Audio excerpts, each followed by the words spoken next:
বন্ধুরা, তোমরা সবাই কেমন আছো? আশা করছি ভালো আছো। আমিও খুব ভালো আছি। Welcome to Bengal blog Sonali. Welcome আজ নতুন ভিডিও নিয়ে। আজই সকাল সকাল বাজার বেরিয়ে গেছিলাম, অনেকদিন পর আবার মাছ আনলাম। তা কী কী মাছ এনেছি তোমাদের দেখাচ্ছি। ওকে তেল ফুটে এলো। কী কী মাছ এনেছি তোমাদের একজনেও দেখি।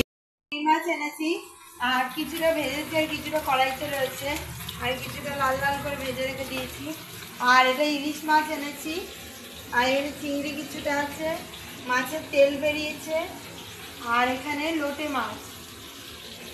এই কটাই আজকে এনেছি। ইলিশ মাছটা বেগুন এনেছি, বেগুন দিয়ে ইলিশ মাছ ঝোল করব।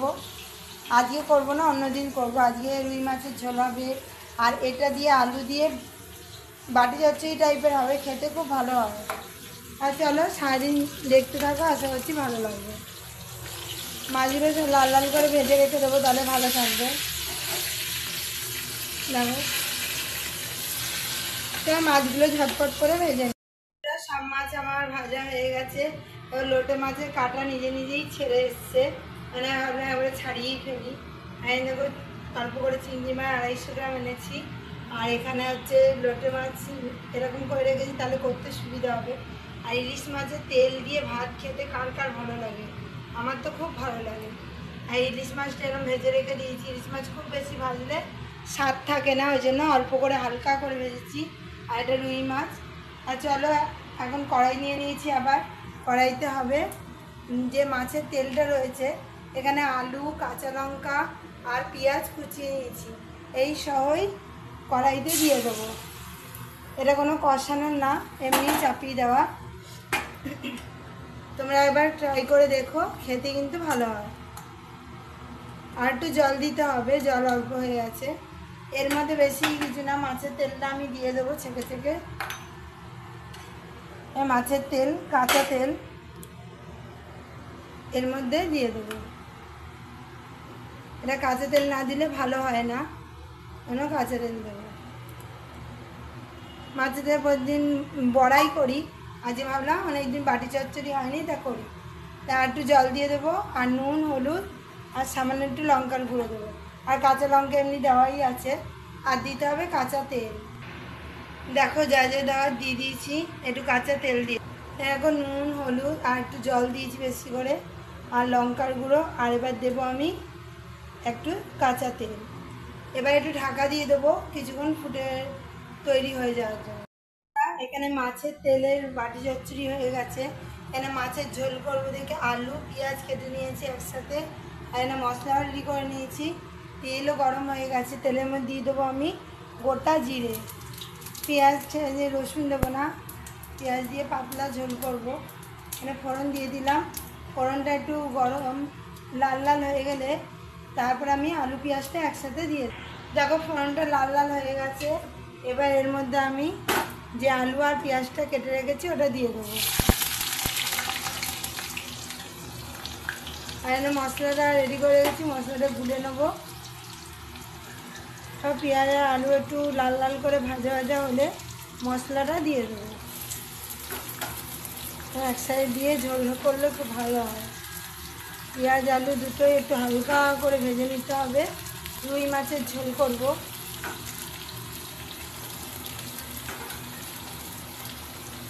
তো এখানে আমি মশলাটা একটু জল দিয়ে গুলে নিয়ে আসছি। আর এরকম বাটি যাচ্ছি বানিয়ে খাবে, খেতে কিন্তু খুব ভালো হয়। একটু নেড়ে চেড়ে দিই পেঁয়াজ আর আলুটাকে। পেঁয়াজ আর আলু একটু লাল লাল ভাজা হয়ে গেছে, আমি এবার ঝোল করার জন্য মশলাটা দিয়ে দেবো। দিয়ে ভালো করে কষিয়ে নেব। মাছের ঝোল আমার হয়ে গেছে, আমি ঢেলে নিচ্ছি। দেখো লাল লাল কি সুন্দর ঝোলটা হচ্ছে। এরকম করে তোমরাও এরকম ঝোল বানিয়ে খাবে আলু দিয়ে। পাতলা, বেশি তেল মশলা রান্না না, একদম সিম্পল পাতলা ঝোল। মাথাগুলোও ঝোলের মধ্যে দিয়ে দিয়েছিলাম। আলুগুলোও ভালো সিদ্ধ হয়েছে নাকি দেখি একবার। আলুগুলো একদম সিদ্ধ হয়ে গেছে। আমি আটা মেখে রেখেছি, আর এখানে ছাতু নিয়ে নিয়েছি। ছাতুর রুটি করবো আজকে, ওই জন্য নিয়ে নেবো। ছাতুর পুর করার জন্য নুন নেব, নুন বেশি নেবো না, সামান্য একটু নুন। আর নিয়ে নেব সামান্য একটু হলুদ গুঁড়ো, সব দিয়ে পুরটা বানাবো। নেব সামান্য একটু লঙ্কার গুঁড়ো, বেশ ঝাল ঝাল রুটিটা খেতে লাগবে, ওই জন্য বেশি নেব না, সামান্য একটু লঙ্কার গুঁড়ো। আর নিয়ে নেব আমি জিরে গুঁড়ো 1 চামচ আর একটুখানি, আর নিয়ে নেব ধনে গুঁড়ো দিয়ে ভালো করে মেখে নেব। আর একটু নিয়ে নেব কাঁচা তেল।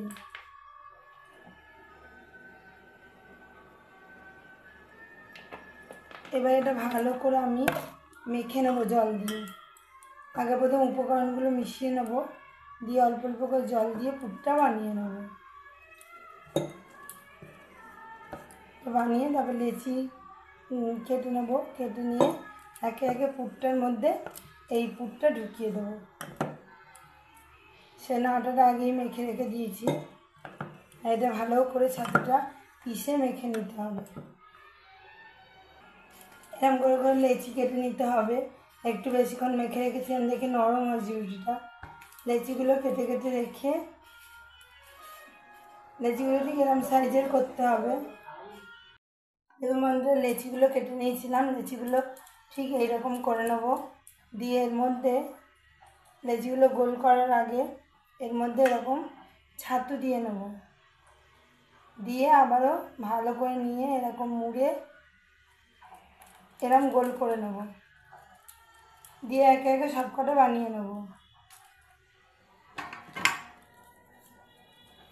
এরকম গোল করে নিয়ে আবারও ছাতুর পুর ভরবো। ছাতুর পুরটা যেমন করে বানালাম এমন করে বানিয়ে নেবেন, দিয়ে যেরকম করে পুর ভরবেন, দিয়ে এরকম মুড়ে নিয়ে এই রকম মুড়ে দেবেন, দিয়ে এরকম গোল করে নেবেন। তো চলো একে একে আমি সব বানিয়ে ফেলি, তারপরে ঝটপট বেলে নিই। দেখো বন্ধুরা, আমার সব কটা লেচি হয়ে গেছে। এবার ঝটপট করে আমি বেলে নেব। এরকম করে আটা মাখিয়ে নেবে, দিয়ে এরকম করে চাপ দিয়ে দিয়ে বেলে নেবে। আর গোল করে একদম বেলা হবে, এরকম ধরবে, ধরে এরকম গোল করে বেলবে। একটু করে করে আটা মাখাতে হবে আর বেলতে হবে।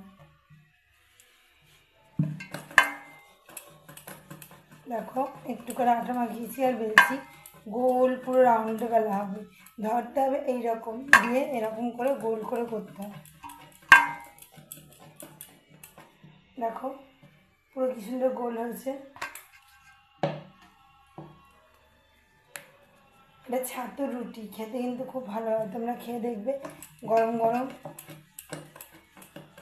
একদম গোল রাউন্ড শেপ আসবে, আর সব ফুলে ফুলে উঠবে।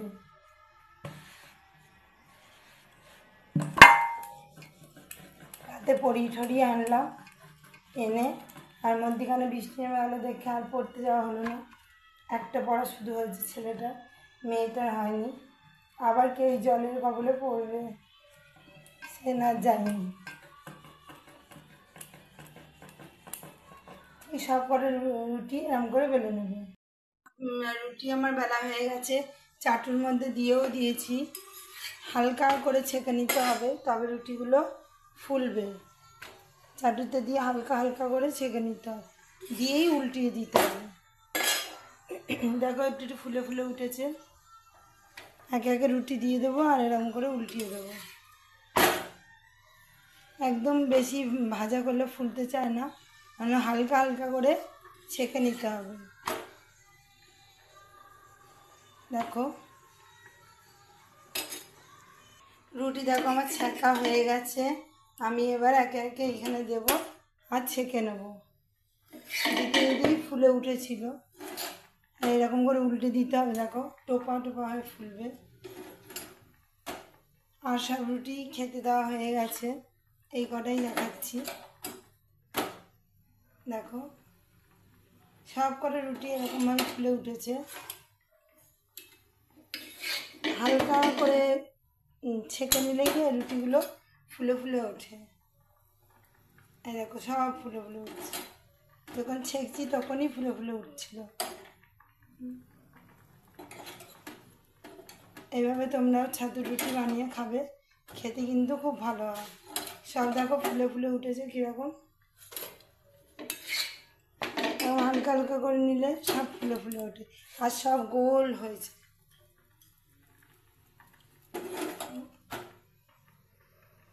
দেখো সব ছাতু রুটি আমার হয়ে গেল, খেতেও দেওয়া হয়ে গেল। আর এই কটা রুটি রয়েছে, এগুলো দিয়ে আসবো, তাহলেই হয়ে যাবে। বন্ধুরা আজকের মতো ভিডিও এখানেই রাখছি। আমার ভিডিও যদি ভালো লেগে থাকে অবশ্যই চ্যানেলটা সাবস্ক্রাইব করবেন, লাইক কমেন্ট শেয়ার করতে ভুলবেন না। আর কালকে আবার নতুন ভিডিও নিয়ে খুব শীঘ্রই আসি।